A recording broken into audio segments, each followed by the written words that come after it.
तो इसीलिए मैं कहता हूँ सब तमाम हिंदुओं से कि आप अपने धर्म की रक्षा करें, लोग अपने धर्म की रक्षा करें। हम अपने धर्म में झटका है, हम झटका खाएंगे, जिनको हलाल है वो हलाल खाएं। ये सब क्या देखना पड़ रहा है? अच्छा है मैं अंधा हूँ। तो भैया देखा, फिल्मों का विरोध करने वाले और हिंदू जगाने वाले संस्कारी नेता भी आजकल नॉनवेज की दुकानों का प्रचार करने लगे। तब तो लल्लन भैया ये सब देखकर अंधभक्तों को गोबर का डोज बढ़ाना पड़ेगा, क्योंकि बार बार बन जाता है इन लोगों का अचार। और अब संस्कारी पार्टी वाले ही कर रहे हैं चिकन मटन का प्रचार। लल्लन भैया, मैं तो सोच रहा था कि केवल आम जनता को ही मूर्ख बनाया जा रहा है, लेकिन यहाँ तो भक्तों को भी अखंड लेवल का चूना लगाया जा रहा है। अब तो बेचारे अंधभक्त भी यही सोच रहे होंगे कि कहीं ऐसा ना हो कि ओट और नोट के चक्कर में संस्कारी पार्टी वाले किसी दिन अब्दुल की दुकान का प्रचार करने पहुंच जाएं। ये बड़ी अच्छी बात कही आप।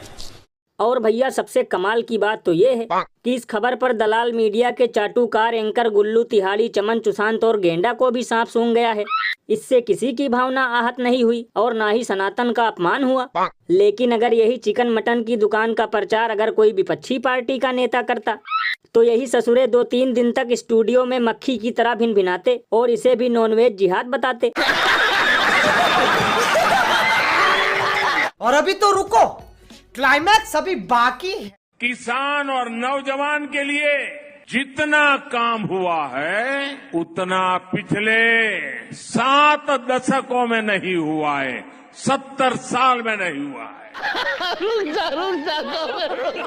लल्लन भैया, ये नज़ारा देखकर आपको यही लग रहा होगा कि ये किसी फिल्म का सीन है, लेकिन असल में ये किसान आंदोलन का नज़ारा है, जहां एक बार फिर किसानों पर आंसू गैस के गोले बरसाए जा रहे हैं। भैया इसीलिए तो इस पर महान कवि बाबा लपेटू दास ने कहा है कि जो देने का करते थे दावा किसानों को उचित भाव, आज वही दे रहे हैं इन्हें घाव पे घाव। अरे बाप रे, ये तो धोती खोल रहा है। किसानों को रोकने के लिए कभी रास्ते में कीले गड़वाते हैं, कभी बड़े बड़े पत्थर रखवाते हैं और कभी गड्ढे खुदवाते हैं। और सिर्फ फोन से यूक्रेन रसिया का युद्ध रुकवाने वाले अपने देश के किसानों से 2 मिनट बात नहीं कर पाते हैं। क्योंकि लल्लन भैया, अब इन्हें किसानों और हवाई चप्पल वालों से कोई लेना देना नहीं है। लेकिन जैसे ही आएगा चुनाव का मौसम, वैसे ही सुनाएंगे जुमले गरम गरम।